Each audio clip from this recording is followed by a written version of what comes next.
성경 데살로니가 전서 5장 17절에 이런 말이 있습니다.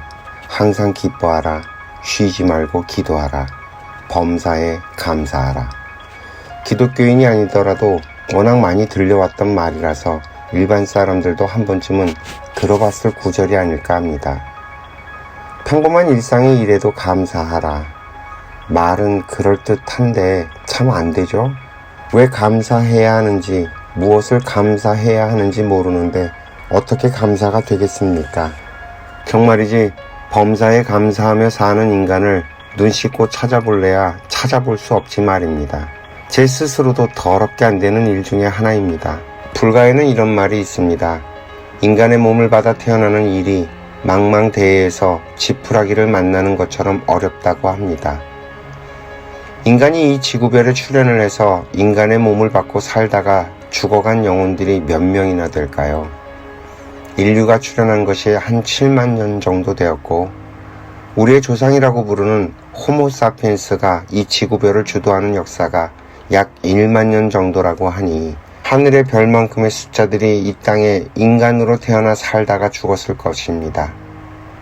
그 많은 영혼들이 다시 인간의 몸을 받아 이 땅에 태어나고 싶어 한다면, 인간의 몸을 받아 태어나는 일이 영혼들의 세계에서는 로또에 당첨되는 일처럼 여겨질지도 모르겠습니다.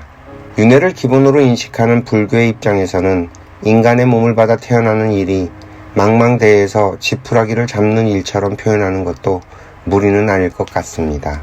제가 기독교와 성경에 대해서는 잘 모르지만 영화 같은 것에서 보면 천사들이 인간을 질투하는 것으로 묘사되어 있는 것을 보면 기독교에서도 인간으로 태어나는 것이 축복이라고 생각하는 것 같습니다. 모든 종교들이 그렇지는 않겠지만 이 지구별에서 가장 많은 신도를 갖고 있는 두 종교에서는 인간으로 태어나는 일이 어마무지한 사건인 것 같습니다. 어디에서 들었는지 기억하지는 못하지만 오직 인간만이 공부를 할 수 있고 영적인 성장을 할 수 있다고 합니다. 신들, 제 입장에서 보자면 인간으로 살다간 죽은 영혼들은 더 이상 진화 발전이 되질 못하고 고정이 된다고 합니다. 좀 황당하게 들리겠지만 그런 까닭에 조상들의 영혼들이 3대 정도는 다른 세계에 가질 못하고 자손들의 주변에서 맴돌고 있다고 하고, 우리가 일반적으로 3대까지 제사를 올리는 이유도 여기에 있다고 합니다. 말 그대로 귀신 신하라 까먹는 소리처럼 들리겠습니다. 그냥 옛날 이야기 듣는 것처럼 아 그렇구나 하고 재밌게 들어주셨으면 합니다. 제가 무당도 아니고 영매도 아니어서 영혼들의 세계의 이야기에 대해서는 자신있게 말씀드릴 수가 없네요. 하지만 한 가지 분명한 것은 우리 인간들은 영혼이 존재한다는 것입니다. 그 어떤 과학자들도 이것은 부정할 수가 없습니다. 다만 자신들의 방법론으론 증명할 길이 없다는 것 뿐입니다. 그도 그럴 것이 물질을 다루는 방법으로 비물질인 영혼을 증명할 길이 없지 않을까요? 다만 영혼이 존재한다는 현상은 분명하게 존재하기 때문에 부정을 못하는 것 뿐입니다.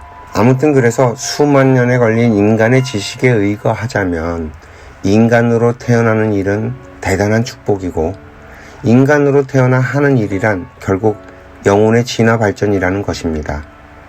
인생의 목적이 공부에 있고 우리가 할 일이란 오직 영적인 진화라는 말입니다. 여러분이 믿든지 말든지 상관없이 우주가 만들어지고 지구가 운영되는 원리는 오로지 이것에 포커스가 맞춰져 있다는 것입니다. 이렇게 가정을 하고 이 세상을 바라보면 감사하지 않을 것이 없게 됩니다. 인간의 몸을 받아서 이 세상에 태어난 것, 그 자체로 이미 감사할 일이 됩니다. 그리고 이 땅에 태어나면서 나에게 주어지는 것들, 부모, 고향, 태어난 시기와 주변 환경은 이 땅에 태어난 나에게 주어지는 선물이 됩니다. 그 어떤 부모를 주었던, 아니면 부모가 없이 고아로 자라던, 할머니 밑에서 크던 상관이 없습니다. 어쨌든 살아남았고, 그렇게 살아남아서 성장하는 동안 인간은 끊임없이 주변의 환경을 통해 내가 생존할 수 있게 됩니다. 그리고 생존을 위해 몸부림치는 동안 이 세상과 사람들에 대한 공부를 쉼없이 할 수밖에 없습니다. 인생의 목적이 영적인 진화에 있다고 한다면 내가 우여곡절과 드라마틱한 환경을 겪을수록 나의 영혼은 더 크게 성장할 수 있기 때문에 세상에서 이야기하는 금수저 은수저 이론은 단박에 뒤집어집니다. 곱게 온실 속의 화초로 자라는 것이 오히려 나에게는 마이너스 인생이라는 말이 되기 때문입니다.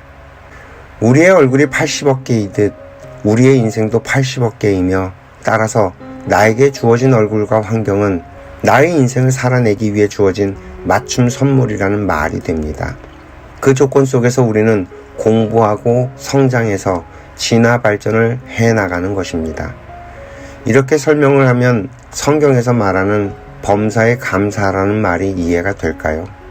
우리가 살아가면서 벌어지는 파노라마와 같은 수많은 일들이 모두 감사해야 할 일밖에 없답니다. 시련과 고난은 내가 모르거나 잘못 알고 있는 것을 바르게 알게 하기 위한 하늘의 안배라는 뜻이 됩니다. 때로는 그 뜻을 알 수 없도록 배배 꼬아놓은 하늘의 안배가 야속하고 원망스럽고 힘들어 죽겠다는 생각이 들기는 합니다만 뭐 어쩌겠습니까? 그것을 풀어내는 것이 나의 운명이고 숙제인 것을 그저 감사합니다 하고 허탈하게 웃을 밖에요. 여러분들은 어떠십니까? 사는 게 힘드십니까? 그렇다면 감사해야 합니다. 나를 이렇게 진화 발전시키기 위해 하늘이 무섭도록 열일하고 있는 중이기 때문입니다. 웃자고 한 소리였습니다. 시청해 주셔서 감사합니다.